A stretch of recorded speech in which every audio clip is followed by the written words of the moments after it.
अस्सलाम वालेकुम।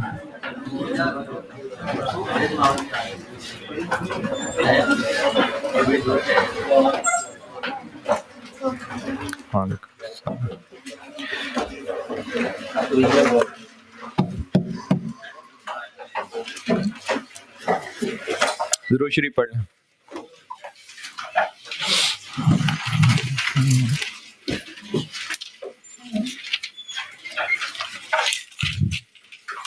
एक सवाल होमवर्क दिया था और चूंकि आपका रोजा होता है, आप रोजे में पढ़ना अच्छी बात नहीं है, तो इसी वजह से फिर आपने होमवर्क भी नहीं किया हो। किस किसने किया? चले ठीक है, माशाल्लाह काफी हैं जी। आवाज नहीं आ रही?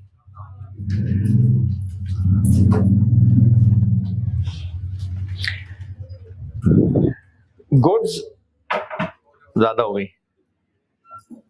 कॉस्ट ऑफ गुड्स सोल्ड पूछा था, यानी cost of sales. Cost of sales होती हैं कि जो गुड्स हमने बेची वो हमें कितनी कॉस्ट की, और इसके लिए परपेचुअल में तो उस टेबुलर वर्किंग से चुन लेते हैं, और अगर पीरियोडिक हो तो ओपनिंग स्टॉक, ट्रेडिंग बिजनेस है तो प्लस परचेजेस, मैन्युफैक्चरिंग है तो परचेजेस की जगह कॉस्ट ऑफ गुड्स मैन्युफैक्चर्ड। कोई और सेल के अलावा आउट हैं तो वो माइनस हो जाते हैं, इस सवाल में है नहीं। और क्लोजिंग स्टॉक ये पूछा था। अब इसमें ओपनिंग स्टॉक दिया हुआ है, पॉइंट नंबर 1 में फिनिश गुड्स का ओपनिंग स्टॉक दिया हुआ है, और ये हैं 1350 यूनिट्स।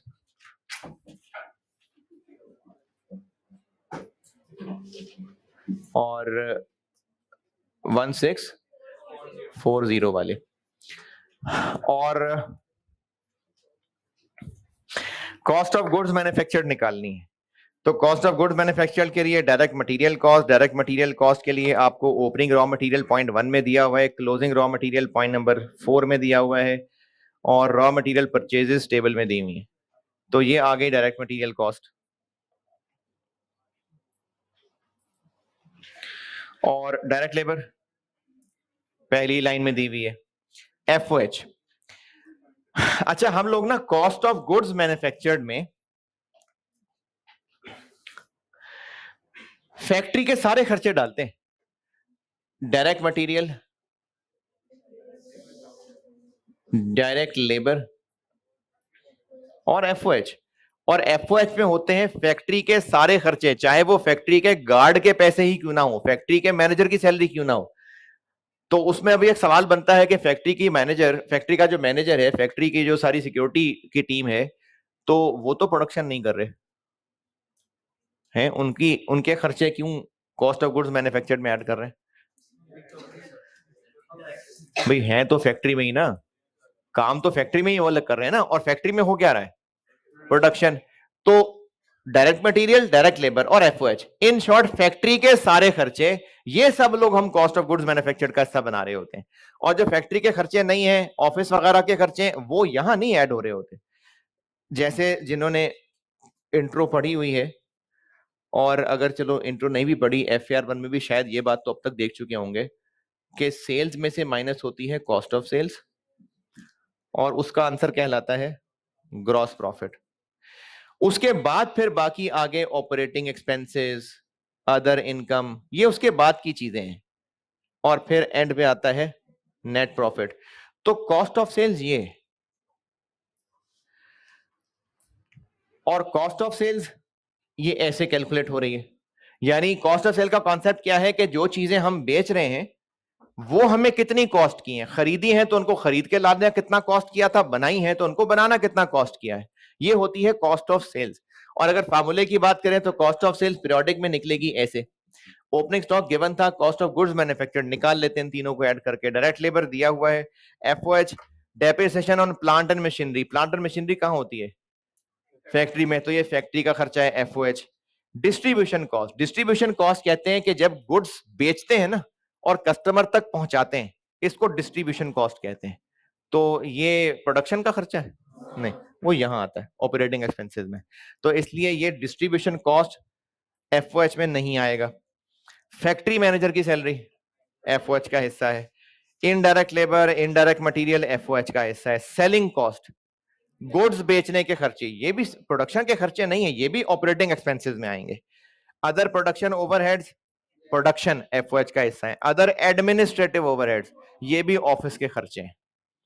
तो इन सब को ऐड करेंगे तो एफओएच वगैरह आ जाएगा, और opening closing work in process भी प्लस माइनस कर लेंगे तो कॉस्ट ऑफ गुड्स मैन्युफैक्चर्ड बन जाएगी। कॉस्ट ऑफ गुड्स मैन्युफैक्चर्ड में जिन लोगों ने भी होमवर्क किया है, कॉस्ट ऑफ गुड्स मैन्युफैक्चर्ड में किसी का कोई सवाल है तो पूछें जी। किसकी डेप्शन है ये देखें ना, तो प्लांट एंड मशीनरी तो फैक्ट्री की चीज होती है। वही तो कह रहा हूं ना, क्यों ऑपरेटिंग एक्सपेंसेस में क्यों लाना चाह रहे हो हैं? अब वो आमतौर कहाँ है, जो कहाँ पड़ा है ऐसा? FAR 1 में? अरे तो वो ट्रेडिंग बिजनेस होते थे ना, उसमें FAR 1 में कहाँ था मैन्युफैक्चरिंग बिजनेस? तो मैन्युफैक्चरिंग बिजनेस में तो फैक्ट्री के खर्चे सारे के सारे एफओएच का हिस्सा है। कॉस्ट ऑफ गुड्स मैन्युफैक्चर्ड में कोई सवाल? Closing finish goods, closing finish goods कितने हैं? पॉइंट नंबर 5 मंथ एंड पे 1500 यूनिट्स फिनिश गुड्स के पड़े हुए हैं, तो ये क्लोजिंग फिनिश गुड्स हो गई। लेकिन इनकी अमाउंट कितनी? तो उसके लिए आपको कहा हुआ है FIFO मेथड लगाना है। और ये जब मैंने मैन्युफैक्चरिंग बिजनेस परसों शुरू किया था ना, तो सबसे पहला सवाल ही मैंने ऐसा लिखवाया था कि जिसमें ओपनिंग फिनिश गुड्स दी हुई थी उनका रेट दिया हुआ था, जितने यूनिट्स बनाए वो बताए थे, कॉस्ट ऑफ गुड्स मैन्युफैक्चर्ड बताई थी। तो यहां पर भी ऐसे ही करेंगे। बनाए कितने? 50, 200, और उनकी टोटल कॉस्ट ये निकाल ली।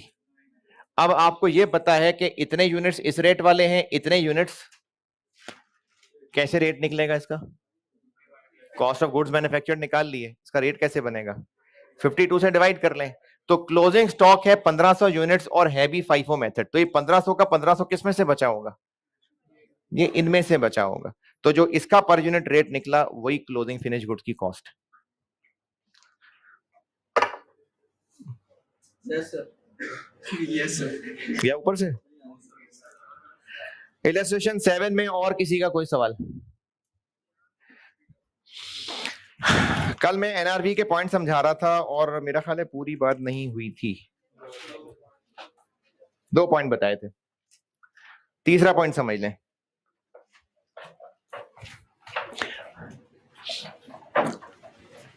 ईयर एंड पे स्टॉक में 500 यूनिट्स पड़े हैं जिनकी कॉस्ट 10,000 रुपए। ईयर एंड, ये मैं आपको NRV का वो तीसरा पॉइंट समझा रहा हूं। और ये जो 500 यूनिट्स है ना, ये कुछ टूटे फूटे से हैं। अब मैनेजमेंट ने इसके बेचने के बारे में 2 ऑप्शंस ढूंढी हैं। एक ऑप्शन ये है कि इनको हम सेल कर दें जैसा है वैसे ही,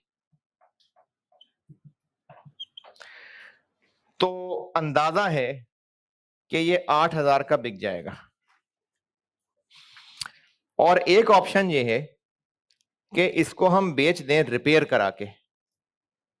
रिपेयर पे खर्चा आएगा, 15 को 100 रुपए लगा लें।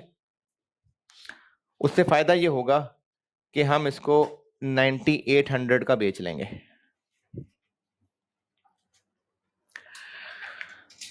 10,000 कॉस्ट है चीजों की और खराब हुई हैं चीजें। तो मैनेजमेंट सोच रही है इनका क्या करें। तो एक ऑप्शन ये मिल रही है कि ऐसे ही बेच लें 8,000 की, और एक ऑप्शन ये है कि 1500 रुपए लगा के इनको कुछ हद तक शक्ल बेहतर कर लें, फिर इतने का बेच लें। NRV कितनी? NRV कितनी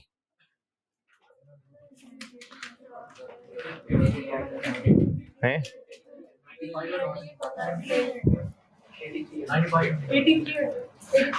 8300 या 8000? 8,000 क्यों नहीं है? हमने तो इन्वेंट्री को लोअर पे रिकॉर्ड नहीं करना होता, लोअर पे नहीं रिकॉर्ड करना होता, लोअर ऑफ कॉस्ट और एनआरवी। एनआरवी तो ढंग से निकाले ना, एनआरवी क्या है कि कितने का बेचेंगे, नेट क्या बचेगा। तो बेचें तो किसी अच्छी जगह जाके, कूड़े में थोड़ी फेंकने को कहा है। तो अगर एक से ज्यादा बेचने की ऑप्शंस अवेलेबल हैं तो अकलमंदी क्या है, वहां बेचेंगे जहां ज्यादा मिलेगा। ये मैंने पॉइंट 3 में लिखा हुआ है कि अगर एक से ज्यादा बेचने की ऑप्शंस अवेलेबल हैं तो उनमें से जो हाईएस्ट फिगर है हमने उसको एनआरवी लेना है। तो हम एनआरवी इसको लेंगे।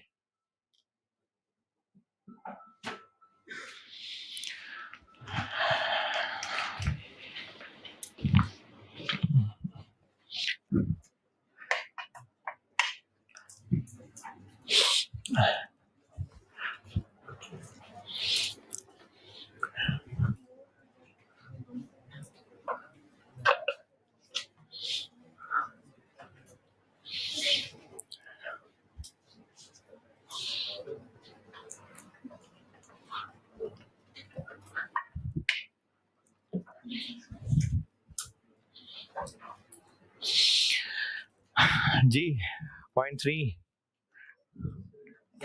ओके।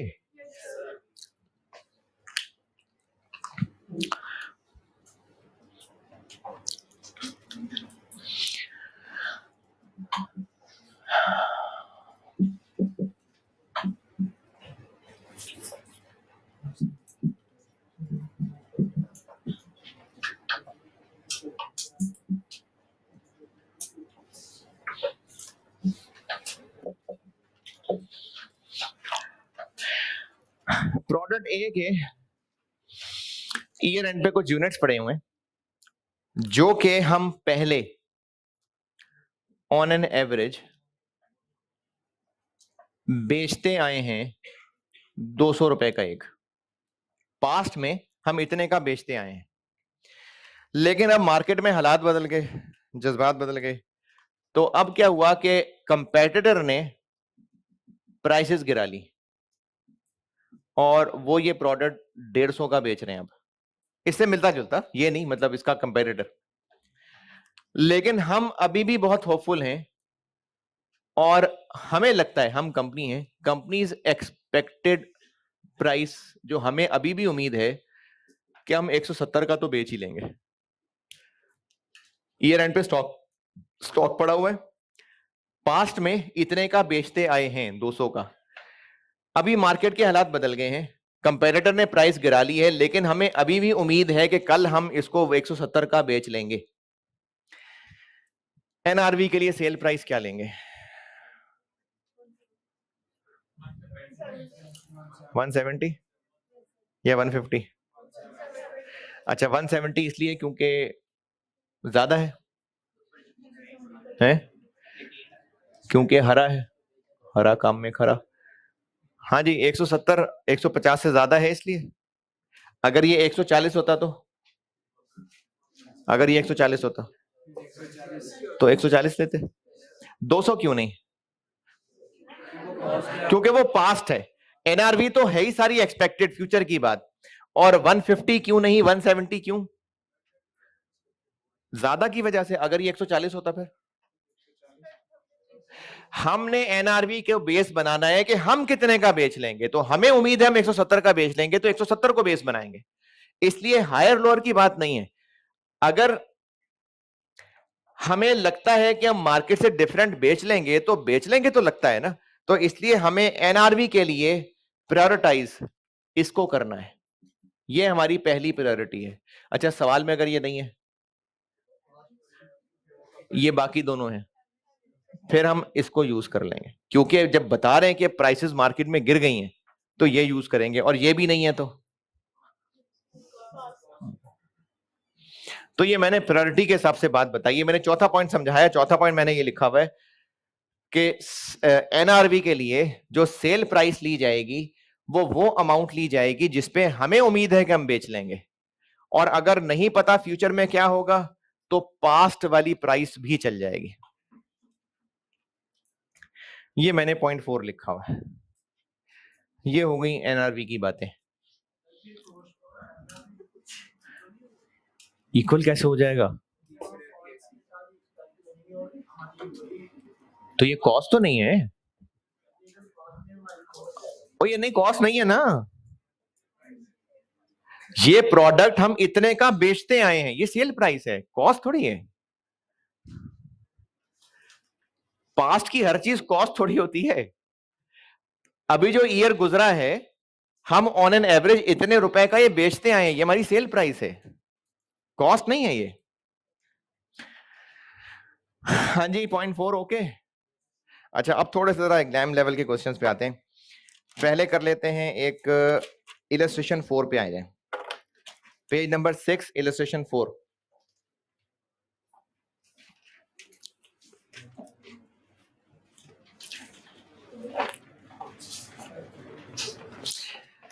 अच्छा ये ऑनलाइन वाले बच्चों से बड़ी मुदबाना गुजारिश ये है, मैंने पहले भी अर्ज किया था कि आप लोग ना जब ग्रुप में रश मचाते हैं ना, एक स्टूडेंट मैसेज करता है, दूसरा कहते हैं वाकई हाँ यार तेरा भी ऐसे ही, हाँ फिर मेरा भी ऐसे ही है, फिर करते करते फिर एक फिर एक कोई वो इमोटिकन बनाता है, फिर दूसरा बना देता है, फिर एक कोई वो भेजता है स्टिकर को, दूसरा भेज देता है। इतना जब आप रश मचाते हैं ना, तो फिर काम के मैसेजेस स्किप हो जाते हैं। और एक ही मैसेज बेटे जब बार बार पूछते हैं, अभी 4 मैसेज पहले ऊपर ना किसी ने पूछा था कि पैक की बुक कहां से मिलेगी, उसके बदले में किसी ने नंबर शेयर कर दिया कि फलाने नंबर से राब्ता कर ले, फिर नीचे पैक की बुक कहां से मिलेगी। तो ग्रुप के मैसेजेस देखा करें, और फालतू का रश मचाएंगे ना बेटे तो फिर जरूरी मैसेजेस मेरे से स्किप हो जाएंगे। मैं पढ़ता हूं, सारे जवाब भी देता हूं, लेकिन मैं क्लास में भी लैपटॉप खोल के बैठा होता हूं कि मैं इधर पढ़ा के रुकता हूं, मैं हर 10 पर 15 मिनट बाद देखता हूं 70 मैसेज अनरेड, 100 मैसेजेस अनरेड। तो काम के मैसेज जो है ना वो रह जाएंगे। तो इसलिए आप लोग सिर्फ पढ़ाई की बात पूछा करें, और जो पूछने लगे तो पहले बाकी मैसेजेस भी देख लिया करें। अभी शायद 2 मिनट पहले किसी ने वो मैसेज पूछा हो। और ये किताब का मामला जो है ना, ये किताब का मामला आप ग्रुप के अंदर पूछते रहेंगे अगर, तो उससे मसला हल नहीं होगा। मैंने लेक्चर 1 में बताया था कि मेरी किताब ले लें, पैक से राब्ता कर लें, पैक से मिल जाएगी, मैंने तो कीमत तक बता दी थी। अभी भी हर ग्रुप के अंदर मैसेज चल रहा होता है। और दूसरा ये जो मेरा लेक्चर नहीं चल रहा, और किसका नहीं चल रहा हाथ खड़ा करे, अब जिसका चल रहा है ये मसला है, दूसरा कहेगा हाँ यार ये ऐसे ही है। आईटी सपोर्ट ग्रुप बना हुआ है बेटे, वहां पर बात किया करें। तो जिस ग्रुप में मैं एडेड हूं उसमें सिर्फ पढ़ाई की बात पूछा करें, और जब कोई स्टूडेंट पढ़ाई की बात पूछता है तो बाकी उसका जवाब जो दे सकते हैं वो जरूर दिया करें, झुकते ना मारा करें आगे से, एक दूसरे का जवाब बिल्कुल दें, हेल्प होगी, बहुत अच्छी बात है। इलस्ट्रेशन 4, ये कॉस्ट का पास पेपर नहीं है, लेकिन ये ना FAR 1, बल्कि FAR 1 से भी बहुत पुराना एक मॉड्यूल बी का होता था पेपर, ये उसका सवाल है। लेकिन ठीक है, अच्छा मुनासिब है प्रैक्टिस के लिए, इसलिए मैंने उठा लिया। पढ़ लीजिए, मैं करता हूं बोर्ड पे। सुपीरियर एंटरप्राइजेस के नाम से सवाल है, पढ़ ले, मैं करता हूं।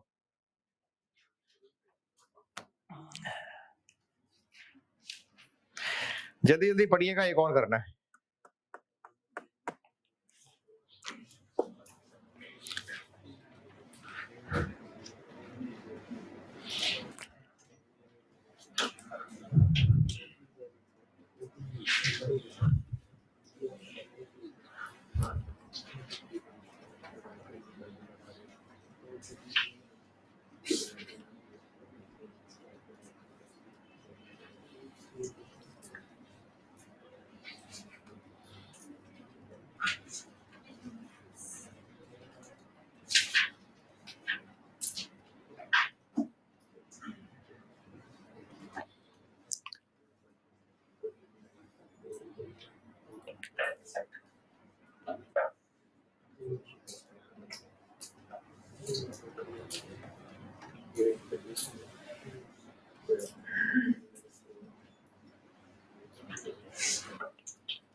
कितना अर्सा लगेगा?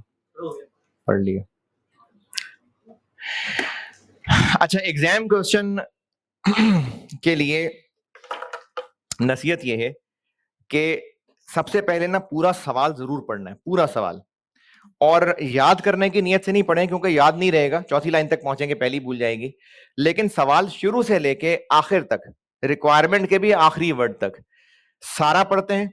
पढ़ लिया एक बार, सवाल आइडिया होगा कि क्या है। जैसे इस सवाल में अगर एक बार भी पढ़े ना तो इतना भी काफी है कि अगर आपको याद रह जाए कि ट्रेडिंग बिजनेस है और वो 4 प्रोडक्ट्स बेचता है और उन चारों प्रोडक्ट्स की ये टेबल में कुछ इंफॉर्मेशन दी हुई है और कुछ फॉलोइंग इंफॉर्मेशन मजीद दी हुई है। किसी को यही ना पता चला हो कि ट्रेडिंग बिजनेस है? सप्लाई लिखा है ना, सप्लाई 4 प्रोडक्ट्स। जब एक बार सवाल पूरा पढ़ लिया ना, उसके बाद मजीद ध्यान से पढ़ते हैं रिक्वायरमेंट। रिक्वायरमेंट बहुत इंपॉर्टेंट होती है क्योंकि जब तक आपको रिक्वायरमेंट नहीं पता तो ये ऐसे ही है कि आप कॉलेज के गेट से बाहर निकले, अब रास्ते तो बहुत सारे हैं, किस तरफ जाना है? पता हो ना जाना किधर है, को मंजिल पता हो तो फिर पता चलेगा ना लेफ्ट टर्न करना है कि राइट टर्न करना है। तो जब सवाल पूरा पढ़ ले, डाटा का आइडिया ले लें कि डाटा में है क्या, फिर रिक्वायरमेंट को बहुत ध्यान से पढ़ना है और रिक्वायरमेंट को समझ के प्लान करके, जैसे इस सवाल में रिक्वायर्ड क्या है, 31 दिसंबर 2023 ईयर एंड पे खड़े हैं और स्टॉक की वैल्यू पूछी है, तो 4 प्रोडक्ट्स हैं, उनकी वैल्यू निकालनी है, ये रिक्वायर्ड है। अब यहां से प्लानिंग करते हैं, 4 प्रोडक्ट्स हैं, उनकी वैल्यू निकालनी है, क्या चाहिए, क्या क्या करना पड़ेगा? कॉस्ट निकालनी पड़ेगी और एनआरवी निकालनी पड़ेगी। ऐसे ना करें यार, इतने दिन हो गए पढ़ाते हुए। वैल्यू निकालने के लिए क्या करना है? कॉस्ट और एनआरवी निकालनी है, और हो सकता है यूनिट्स भी ना दिए हो तो पहले यूनिट्स भी निकालने पड़ेंगे। तो हमें क्लोजिंग के यूनिट्स चाहिए होंगे, कॉस्ट चाहिए होगी, एनआरवी चाहिए होगी। ये सवाल प्लान हो गया। अब इसको कैसे सॉल्व करना है? 4 प्रोडक्ट्स हैं, सब एक जैसा डाटा मिला जुला के दिया हुआ है। ऐसा भी कर सकते हैं कि A B C D 4 column बनाए, कॉमन अंग्रेजी लिखते जाएंगे और हर कॉलम में उस प्रोडक्ट की कैलकुलेशन करते जाएंगे। लेकिन मैं पर्सनली इससे डिफरेंट रिकमेंड करूंगा। जब एक ही कंबाइंड डाटा आप लोग सॉल्व करना शुरू करते हैं ना तो उसमें गलती का चांस बढ़ जाता है। तो मेरा मशवरा इसमें यह है कि 4 प्रोडक्ट्स हैं, चारों की वैल्यू निकालनी है, हम इसको 4 सवाल बना लेते हैं, एक एक प्रोडक्ट लेके चल लेते हैं। तो अब सवाल का प्लान ये हो गया कि हमें हर प्रोडक्ट को एक एक करके चलना है और उनकी वैल्यू निकालनी है, यानी कॉस्ट और एनआरबी, और शायद यूनिट्स ना पता हो तो यूनिट्स भी। यहां तक सुन रहे हैं, जाग रहे हैं?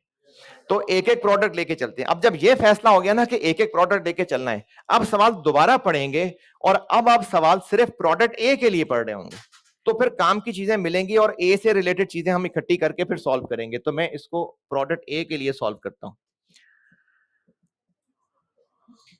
प्रोडक्ट ए, चले अभी तो खैर मुझे पता है सारा कुछ सवाल में क्या है, तो अभी मैं ही बता देता हूं।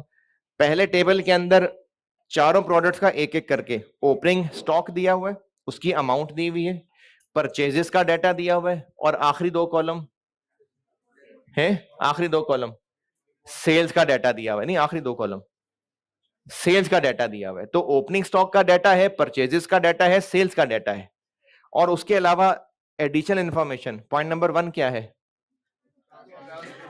पॉइंट नंबर 2 भी ट्रांसपोर्टेशन है। तो दोनों में फर्क क्या है? जो पॉइंट नंबर 1 है ना, वो ट्रांसपोर्टेशन इनवर्ड है, यानी हमने खरीद के स्टोर तक लानी है, ये परचेज की कॉस्ट में ऐड होने वाली चीज है। और वो जो पॉइंट नंबर 2 है, ये कस्टमर तक पहुंचानी है, ये कॉस्ट टू सेल है। ये दोनों में फर्क है। तो क्लोजिंग स्टॉक के यूनिट्स निकाल लेते हैं। तो आपको ओपनिंग के यूनिट्स पता, परचेज के यूनिट्स पता, सेल्स के यूनिट्स पता, क्लोजिंग के कैसे निकालें? ओपनिंग के कितने? 30 प्लस परचेज कितनी, माइनस सेल कितनी, 350, तो क्लोजिंग स्टॉक हो गए 40 यूनिट। तो हमें प्रोडक्ट ए के यूनिट्स मिल गए।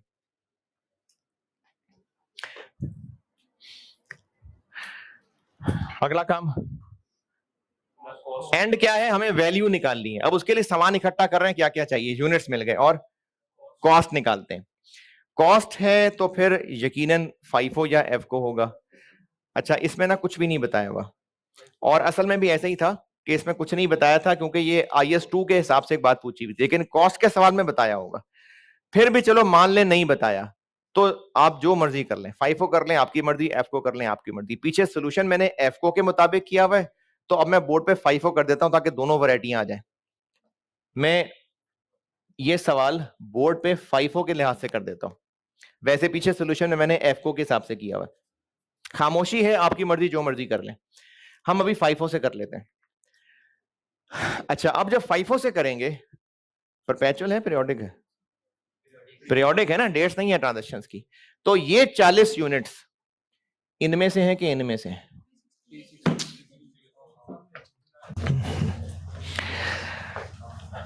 फाइफो है अगर, तो 40 पुरानों में से हैं कि परचेजेस में से ही हैं?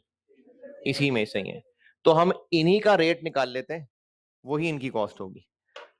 तो कॉस्ट पर यूनिट निकाल लेते हैं परचेजेस वालों में से ही बस। टोटल अमाउंट कितनी, 810 प्लस ड्यूटीज कौन सी, नॉन रिफंडेबल वाली 90, और कोई खर्चा जो परचेजेस में शामिल होना हो। पॉइंट नंबर 1, 100 रुपए ऐड कर दूं, वो तो पर यूनिट है, 360 यानी 36,000, और डिवाइडेड बाय यूनिट्स कितने, 360, 2600। अच्छा, अगर एफको से करते तो फिर ओपनिंग की भी अमाउंट साथ ले आते और नीचे ओपनिंग के यूनिट्स भी ले आते साथ। परचेजेस तो भी ले लिए ना, फाइफो है इसलिए ये 40 इन्हीं में से होंगे। लेकिन अगर एफको से सॉल्व करें तो क्या करें, एक एवरेज रेट निकालेंगे, और उस एवरेज रेट को निकालने में क्या फर्क पड़ेगा, किधर है यार, क्या कर रहे हैं, ओपनिंग की एवरेज रेट कैसे निकलेगा, इसी में अगर एवरेज से करता तो ओपनिंग की अमाउंट भी इधर प्लस कर देता और ओपनिंग के यूनिट्स भी साथ ले आता। तो अगर एफको से करते तो ओपनिंग भी साथ आ जाएगा, नहीं तो फाइफो से कर रहे हैं तो ये 40 इनमें से ही हैं, यानी इनकी जो पर यूनिट कॉस्ट है वही इन 40 की पर यूनिट कॉस्ट। वो ऑटोमेटिकली इसमें शामिल हुई हुई है, क्योंकि ओपनिंग वो है जो पिछले साल का क्लोजिंग था, तो पिछले साल का क्लोजिंग निकालते हुए ट्रांसपोर्टेशन कर लिया होगा शामिल, तो उसमें ये ऑलरेडी सब कुछ है 60,000 के अंदर। क्लोजिंग के यूनिट्स प्रोडक्ट ए के पता चल गए, कॉस्ट पर यूनिट निकल आई। अब क्या चाहिए, एनआरवी। तो इसकी एनआरवी निकालते हैं, लेकिन एनआरवी में हमें पॉइंट नंबर 3 से एक बात पता चल रही है। पॉइंट नंबर 3 में लिखा हुआ है कि 25% ऑफ प्रोडक्ट ए डैमेज्ड है। तो हमें फिर इसका मतलब है कि एनआरवी 2 कैलकुलेट करनी पड़ेगी, नॉर्मल की अलग कैलकुलेट करनी पड़ेगी और डैमेज्ड की अलग करनी पड़ेगी।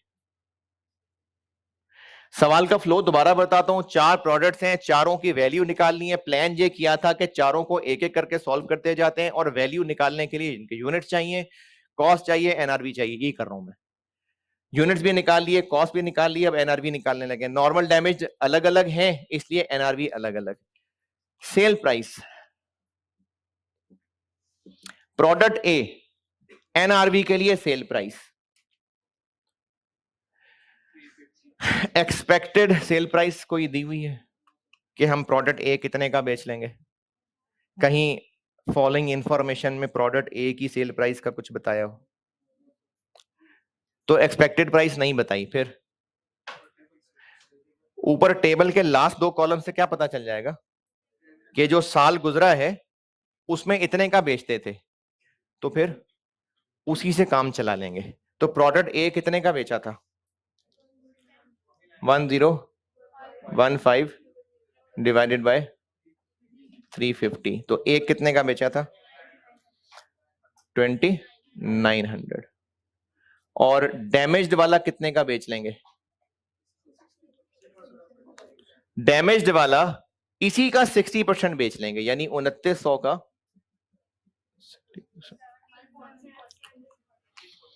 1740। ये आ गई सेल प्राइस।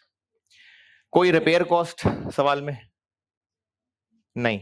कोई कॉस्ट टू सेल? हाँ, पॉइंट नंबर 2, तो कॉस्ट टू सेल आ जाएगी 150 और 150, तो ये बन गया 2750।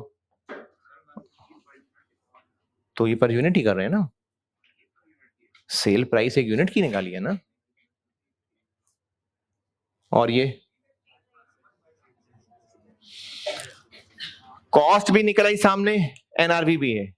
तो अब प्रोडक्ट ए की वैल्यू नॉर्मल वाले, ये कॉस्ट है, ये एनआरवी है, कॉस्ट एनआरवी, तो कॉस्ट लो रहे कितने यूनिट्स? 40 तो नहीं है, 40 का 75% है। क्यों? क्योंकि 25% खराब हैं, तो नॉर्मल वाले इतने हैं और डैमेज्ड वाले 40 का 25%। अच्छा, डैमेज वाले की कॉस्ट ये है, एनआरवी ये, तो एनआरवी। अच्छा, डैमेज वाले की भी कॉस्ट यही है? हाँ, कॉस्ट तो यही है ना, खरीदे तो सही थे, खरीदे थोड़ी खराब थे, खरीदे तो सही थे, कॉस्ट तो यही है। वो तो खराब होने की वजह से एनआरवी कम हो गई है। तो प्रोडक्ट ए क्लोजिंग यूनिट्स, कॉस्ट निकाल ली, एनआरवी निकाल ली, और फाइनली इसको वैल्यू असाइन कर दी कि जो नॉर्मल वाले यूनिट्स हैं उनका ये वाला रेट 70, और जो खराब वाले हैं उन पे ये 159। तो प्रोडक्ट ए का जवाब बन गया, ये प्रोडक्ट ए है। और बिल्कुल इसी पैटर्न पे अब चारों सॉल्व होंगे। प्रोडक्ट ए वाली अंग्रेजी सारी फिर से देख लीजिए, कोई वैल्यू कोई कैलकुलेशन ना समझ आई हो।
प्रोडक्ट ए डन, सारे जाग रहे हैं?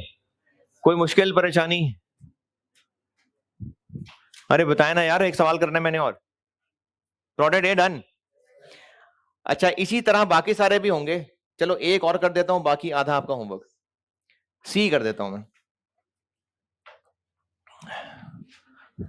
प्रोडक्ट सी कर रहा हूं।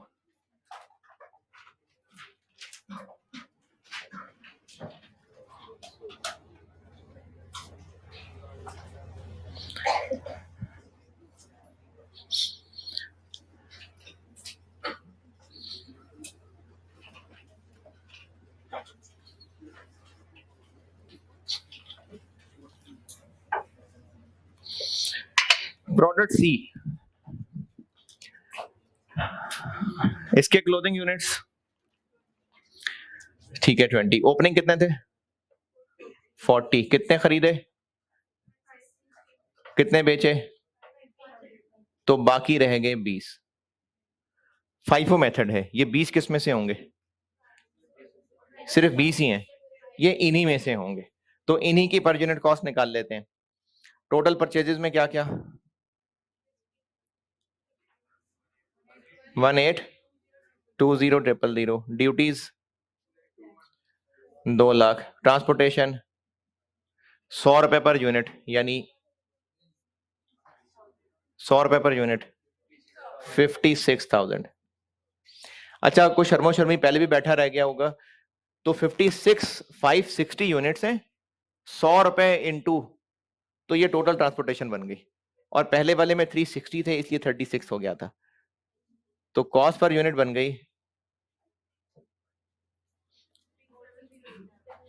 जी 3386। अच्छा, ये सुबह तो कोई और थी यार। 3707।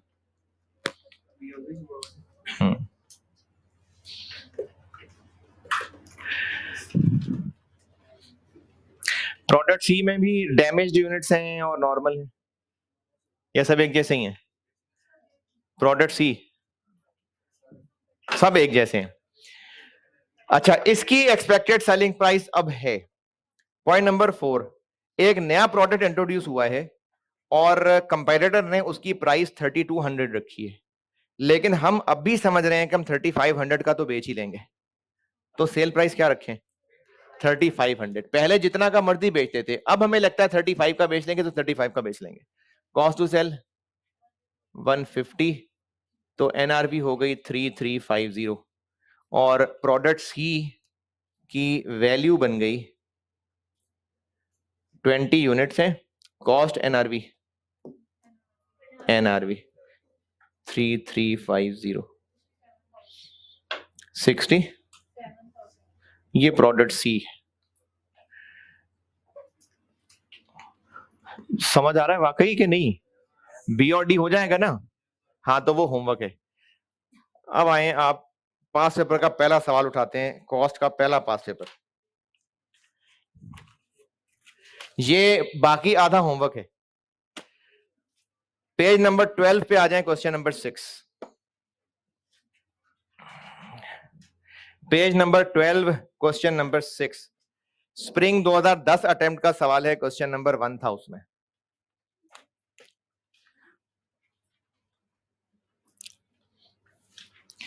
स्प्रिंग 2010 अटेम्प्ट का सवाल था, क्वेश्चन नंबर 1 था उसमें। अपनी बुक में मैंने रखा हुआ है पेज नंबर 12 पे, क्वेश्चन नंबर 6।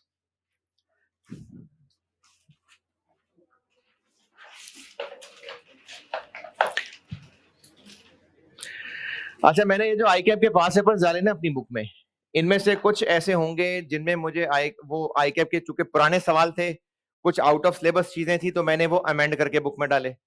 फिर इसके अलावा कुछ सवाल ऐसे थे, ज्यादा नहीं, जिसमें मुझे आई कैप के क्वेश्चंस में टेक्निकल इख्तलाफ था, वो क्वेश्चन गलत था, मैंने वो क्वेश्चन ठीक करके डाल दिए। फिर कुछ सोल्यूशन ऐसे हैं जिनमें मुझे आई कैप के सोल्यूशन पे एतराज है, तो मैंने वो अपने सोल्यूशन बनाए और साथ रीजन भी लिख दी कि मुझे आई कैप पे क्या इख्तलाफ है। अच्छा, अब आपके ध्यान में सवाल ये बनना चाहिए कि मैं सही हूं कि आई कैप सही है।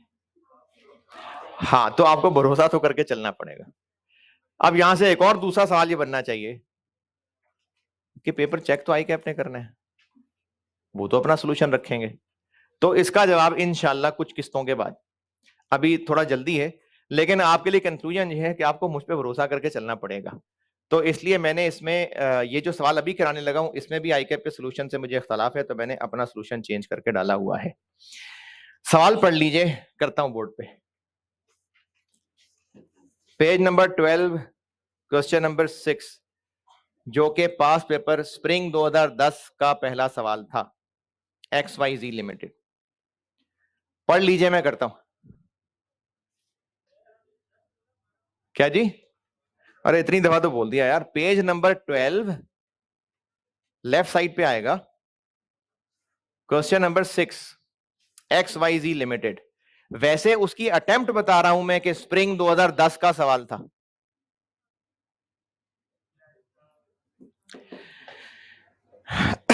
पढ़िए, मैं करता हूं।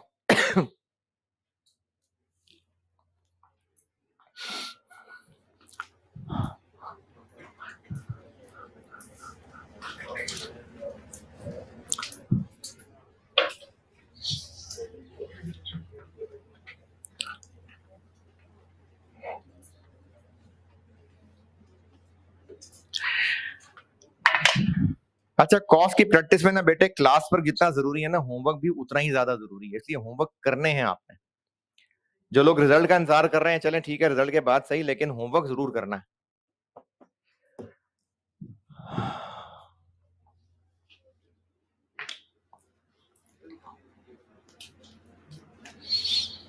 या सारे सवाल मैं ही कर दूं बोर्ड पे, है ना? अगर सारे सवाल मैंने बोर्ड पे किए ना, तो फिर आप अगले सेशन में भी मुझे ऐसे ही देख रहे होंगे। तो होमवर्क बहुत जरूरी होता है। आप सवाल सॉल्व करेंगे ना, खुद पूरा पूरा पूरा सवाल सॉल्व करेंगे तो लर्निंग होगी आपकी।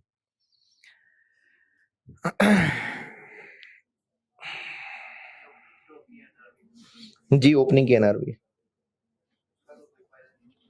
पता नहीं, देखते हैं, शायद हो।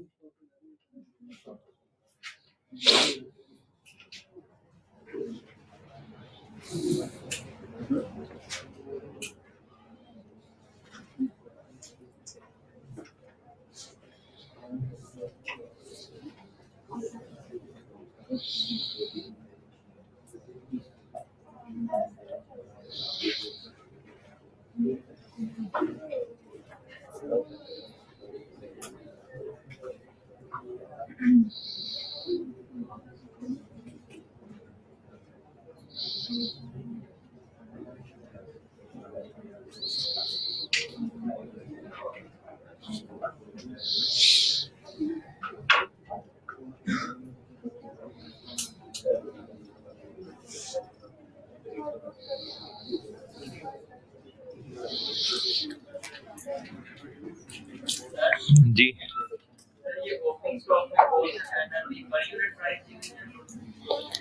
अच्छा चलें पढ़ लें एक बार सारा, फिर देखते हैं।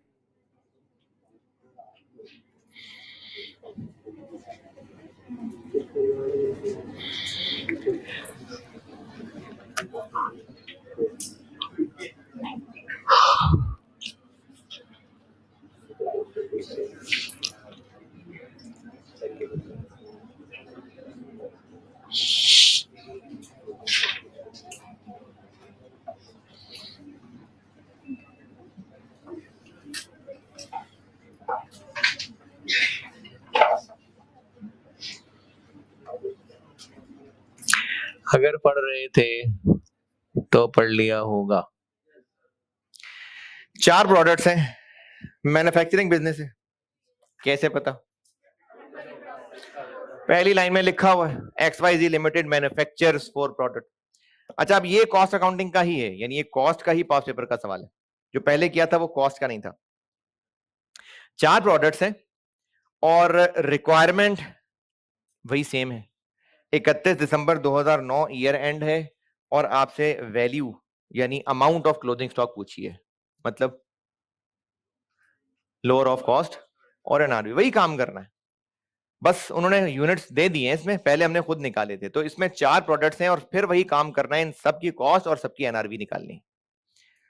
FIFO वेटेड एवरेज, अब 2 का उन्होंने वेटेड एवरेज कहा है और 2 का FIFO कहा है, तो 2 मैं कर देता हूं, 2 जो है वो होमवर्क है, यानी आधा एक और आधा एक, 1 साल होमवर्क हो गया आपका। जो पहले किया था वो भी आधा, और ये जो कर रहा हूं ये भी आधा। तो एक वेटेड एवरेज वाला कर देता हूं, एक FIFO वाला कर देता हूं। मेरी बुक में क्वेश्चन 6 हूं मैं पेज 12 पे, जो कि वैसे अगर देखें तो स्प्रिंग 10 का क्वेश्चन 1 था। अच्छा, इसकी भी ना प्लानिंग बिल्कुल वैसे ही है। ये 4 प्रोडक्ट्स हैं और चारों के लिए हमें वैल्यू निकालनी है, तो इसको भी वैसे ही कर लेते हैं कि एक एक प्रोडक्ट लेके चल लेते हैं। तो प्रोडक्ट ए करते हैं शुरू। क्या क्या चाहिए होगा? इसके यूनिट्स और कॉस्ट और एनआरवी। चले यूनिट्स पे आते हैं। इसके क्लोजिंग स्टॉक के यूनिट्स दिए हुए हैं, अच्छी बात है, क्लोजिंग स्टॉक के यूनिट्स दिए हुए हैं, लेकिन उनमें शामिल हैं खराब वाले भी, तो फिर हमें अलग अलग करना पड़ेगा। नॉर्मल को अलग करना पड़ेगा और डैमेज्ड को अलग करना पड़ेगा। टोटल कितने दिए हुए हैं और डैमेज्ड कितने हैं? 300। तो नॉर्मल क्या बने? 4700। तो ये हो गए क्लोजिंग स्टॉक के यूनिट्स।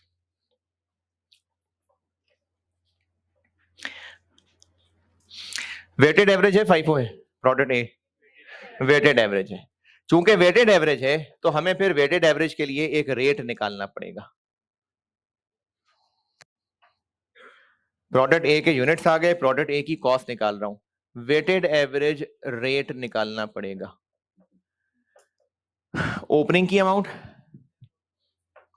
प्लस, शाबाश परचेजेज ही सुनना था मैंने, cost of goods manufactured divided by opening के यूनिट्स और जो प्रोड्यूस हुए उसके यूनिट्स। तो ओपनिंग की अमाउंट कौन सी? दो दी हुई है। ओपनिंग स्टॉक के साथ ना बुलेट पॉइंट लगा के यूनिट्स भी दिए हुए, कॉस्ट और एनआरबी, ये 3 चीजें दी हैं, तीनों चीजें ओपनिंग स्टॉक की हैं। हाँ, अब देखिए ये जो ओपनिंग स्टॉक है ये पिछले साल का क्लोजिंग था, तो पिछले साल यकीनन इसकी वैल्यू निकाली गई होगी कॉस्ट और एनआरबी लोअर करके, तो वो उन्होंने आपको दोबारा से टेस्ट कर लिया कि आप देखें इसमें से कौन सी फिगर लेते हैं। अच्छा, दूसरा, ये पर यूनिट दी हुई है कि टोटल दी हुई है? कैसे पता? कैसे पता ये 70,000 पर यूनिट है कि टोटल है? वैल्यू बहुत ज्यादा है। नीचे देखें सेल प्राइस कितनी है, 10 रुपए। तो एक यूनिट 10 रुपए का बेचते हैं तो 70,000 का कॉस्ट थोड़ी होगा वो, तो ये टोटल दी हुई है। तो जो ओपनिंग स्टॉक है उसकी अमाउंट, यानी पिछले साल जब ये क्लोजिंग था तो उसकी क्या वैल्यू निकली होगी? 75 या 70?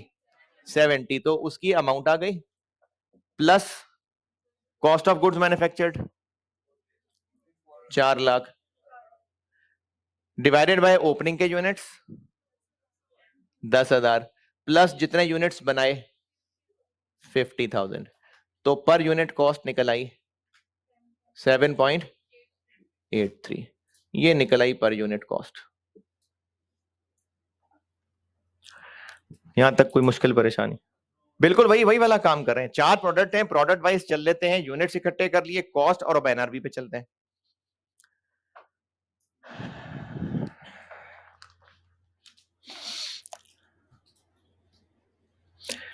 यहां पर भी चूंकि नॉर्मल और डैमेज दोनों हैं, तो नॉर्मल के लिए एनआरबी अलग निकाल लेते हैं और डैमेज्ड के लिए अलग निकाल लेते हैं।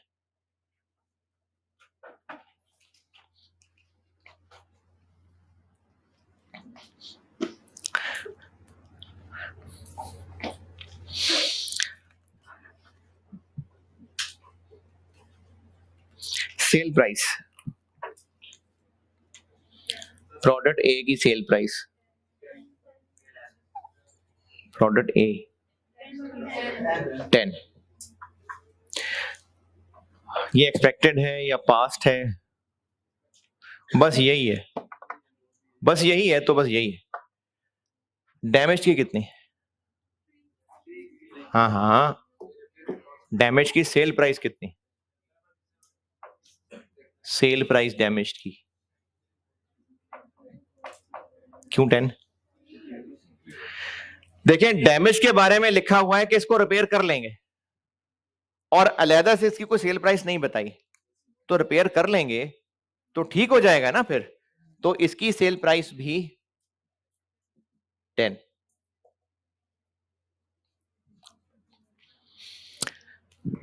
कॉस्ट टू रिपेयर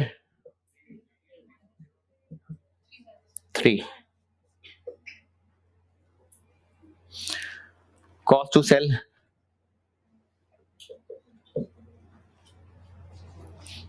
हाँ जी, कॉस्ट टू सेल है कि कॉस्ट टू सेल जी, सेलिंग कॉस्ट दी हुई है। अच्छा, यहां पर ना एक नोट, बेशक आप इस बुक पे ही लिख लेना, चाहे अपने रजिस्टर पे लिख लें, जैसे मर्जी लिख लें।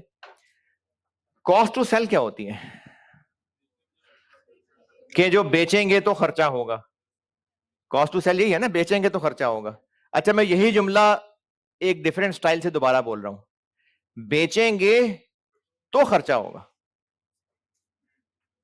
समझ आई बात है? नहीं बेचेंगे तो नहीं होगा। अच्छा, अब मैं आपको दो नाम बताता हूं।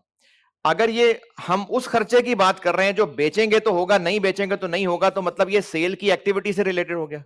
तो अगर आपको सवाल में वेरिएबल सेलिंग कॉस्ट और फिक्स सेलिंग कॉस्ट दोनों दे दें, तो यहां पर हम कौन सी वाली लेंगे?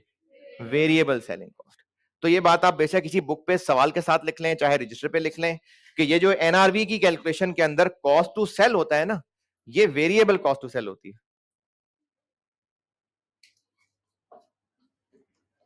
एनआरवी की कैलकुलेशन में ये जो कॉस्ट टू सेल होती है, ये वेरिएबल सेलिंग कॉस्ट होती है।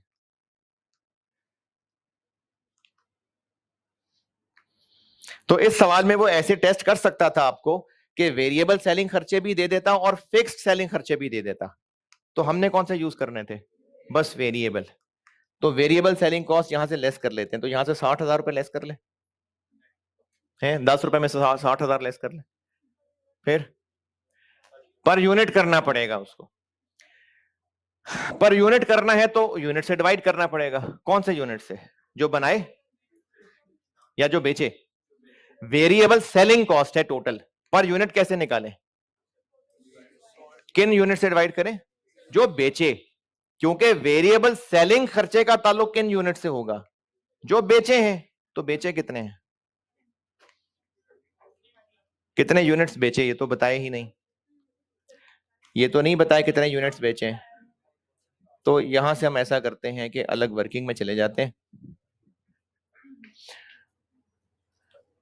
यूनिट सोल्ड हम ढूंढ लेते हैं।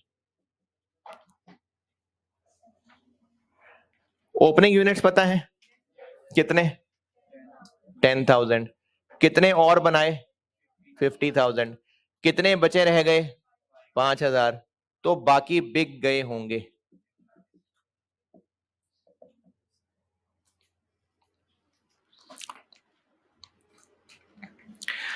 ये बात नहीं आई समझ? पक्की बात है? जो लोग जाग रहे हैं, ये बात समझ आ गई? अच्छा, बुरी बुरी शक्लें ना बनाया करें ना, कुछ पूछना तो पूछ लिया करें। 55,000। सुबह वाली क्लास में एक स्टूडेंट ने सवाल पूछा था, वो आपने नहीं पूछा, इसका तो आपको नहीं मसला होगा, फिर नहीं होगा मसला। चले मैं खुद ही बता देता हूँ। एक स्टूडेंट ने पूछा था सुबह वाले सेक्शन में कि यहाँ पर सिर्फ नॉर्मल वाले यूनिट्स ना माइनस करें। दूसरे कहाँ सेल किए? वो तो नहीं किए हैं। ये वैल्यू की बात नहीं हो रही है, जस्ट क्वांटिटी की बात हो रही है। ये ऐसी ही बात हो रही है, यानी अगर मैं इसको सीधा लिखूं ना, तो सीधा ये बनेगा 10,000 पहले थे, 50,000 और बनाए, 55 बिक गए, तो 5 रह गए। अब ये तो बात की कहानी है कि इस 5 का क्या ब्रेकअप है। तो अब यहां से अगर उल्टा चलेंगे, ये 55 निकालना हो अगर, तो 5,000 ही यूज करेंगे ना। तो ये 5,000 यूज करके ये निकला यूनिट सोल्ड। तो 60,000 टोटल है, पर यूनिट कैसे बनाए? 55,000 से कर देते हैं डिवाइड, तो सेलिंग कॉस्ट पर यूनिट बन गई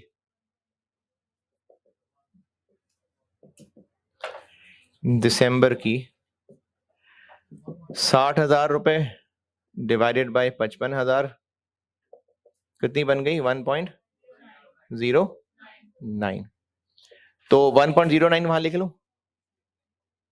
पक्की बात है? नहीं? क्यों नहीं? हाँ जी, ना लिखो, लिख लें। इस बड़े से टेबल के नीचे एक छोटी सी लाइन लिखी हुई है,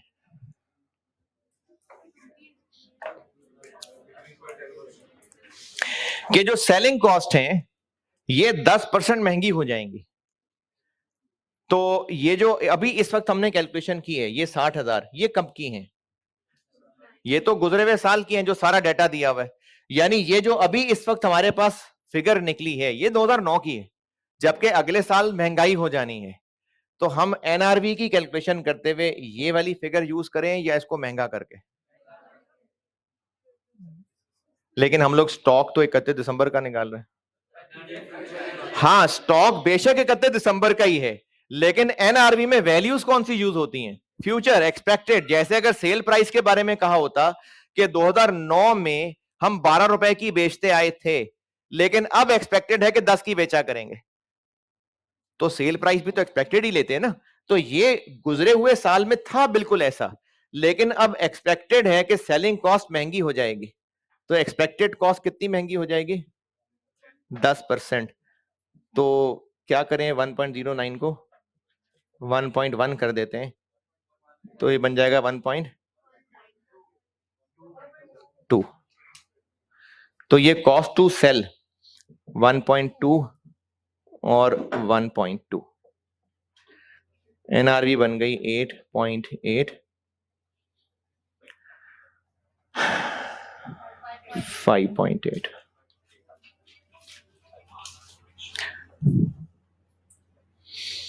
तो प्रोडक्ट ए का सोल्यूशन ये निकला कि वैल्यू, अब प्रोडक्ट ए का सोल्यूशन ये है, वैल्यू ऑफ क्लोजिंग स्टॉक जो नॉर्मल वाले हैं कितने, 4700, इनकी कॉस्ट ये है, एनआरवी ये है, तो कॉस्ट लोअर है। और जो डैमेज्ड वाले हैं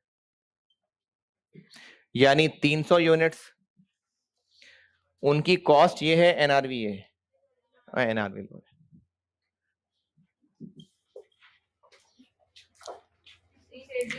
36801 4, तो प्रोडक्ट ए बन गया 38541, ये प्रोडक्ट ए। और एक और कर देता हूं तो बाकी दो फिर होमवर्क, या 3 होमवर्क करने तो आपकी मर्जी है। चलें, जिसने जाना है फिर वो 3 होमवर्क कर ले, जिसने बैठना है वो एक मैं कर देता हूं, तो बाकी 2 होमवर्क कर ले। क्यों भाई? ये क्या बात हुई? चले, एक मैंने वेटेड एवरेज किया ना, एक 5 कर देता हूं। इसमें बताइए, कुछ चीज पूछनी है तो एक सवाल की उम्मीद है, वो पूछना बनता था, पूछा नहीं अभी तक किसी ने। प्रोडक्ट ए में एक सवाल और आना चाहिए, इंतजार है, पूछा नहीं किसी ने। हैं जी? हाँ जी बिल्कुल। ये इसमें ना एक लाइन लिखी हुई है, unit cost of purchase from market. इसका मतलब है कि ये जो प्रोडक्ट हम बना के बेचते हैं, अगर खरीद के बेचते तो हमें ये मार्केट से 10 रुपए 10.5 का मिलता, तो मिलता रहे, हमें क्या लगे, हम तो बनाते हैं ना, हम थोड़ी खरीदते हैं। तो ये बेकार पॉइंट, ये हमारे काम का पॉइंट नहीं है। ये तो ट्रेडिंग का काम है ना, हम तो बना के बेच रहे हैं, तो हम जितने का बना रहे हैं हमें तो उससे कंसर्न है, तो ये लाइन हमारे काम की नहीं है। प्रोडक्ट ए आसान है, मुश्किल है? मुश्किल नहीं है यार, सीवीपी में तो मर जाएंगे आप जाके।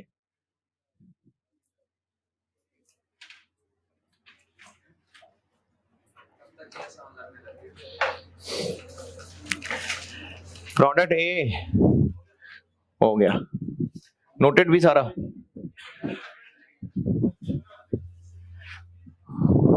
कैमरा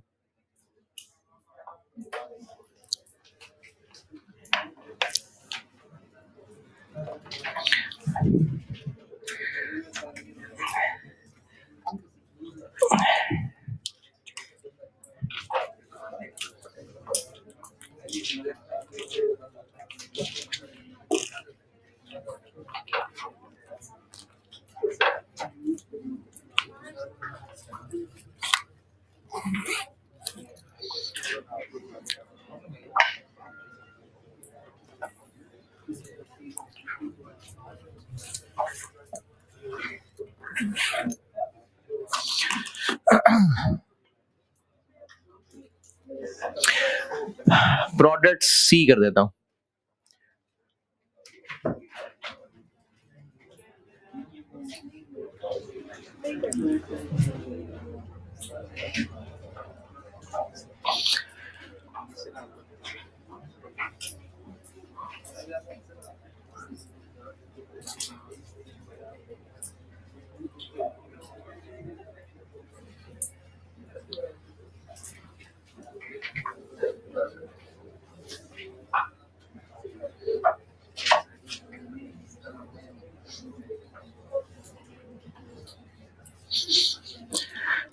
सी कितने यूनिट्स पड़े में हैं?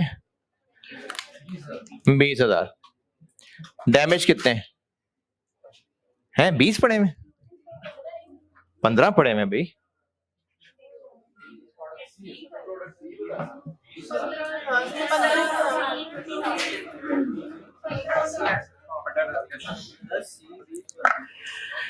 अरे अब तो खत्म कर रहा हूं मैं सवाल, क्लोजिंग स्टॉक लिख रहा हूं भाई, क्लोजिंग स्टॉक। जो भी फिगर रास्ते में पहली आए वो नहीं बतानी होती, क्लोजिंग स्टॉक पूछ रहा हूं, क्लोजिंग।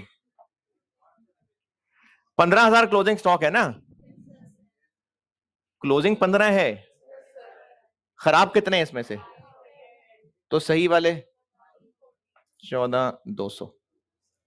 फाइफो है, तो ये जो 15,000 यूनिट्स हैं ये सब इस साल जो बनाए उनमें से हैं या कुछ ओपनिंग में से भी हैं?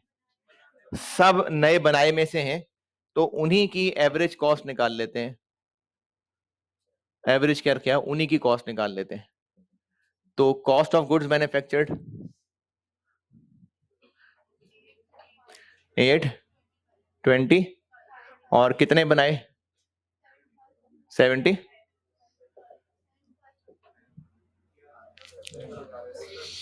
कितना जी? 11। और इसमें भी डैमेज्ड और नॉर्मल अलग अलग। सेल प्राइस कितनी? 12।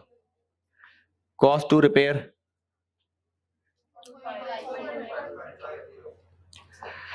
पिछले साल वर्किंग 2 हो जाएगी, प्रोडक्ट बी की वर्किंग 3। ओपनिंग स्टॉक 20,000, ये 20,000 है। बनाए कितने? 75। बच कितने गए? 15। तो बेचे कितने थे? 80। और 80,000 बेच के टोटल वेरिएबल खर्चा कितना हुआ था? सुबह 90 था, 90।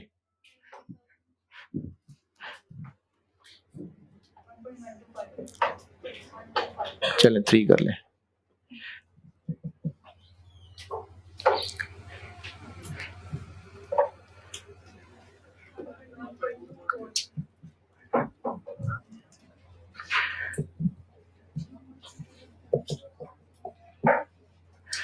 लें जी, प्रोडक्ट सी भी हो गया, ये हो गया 10.76 और ये हो गया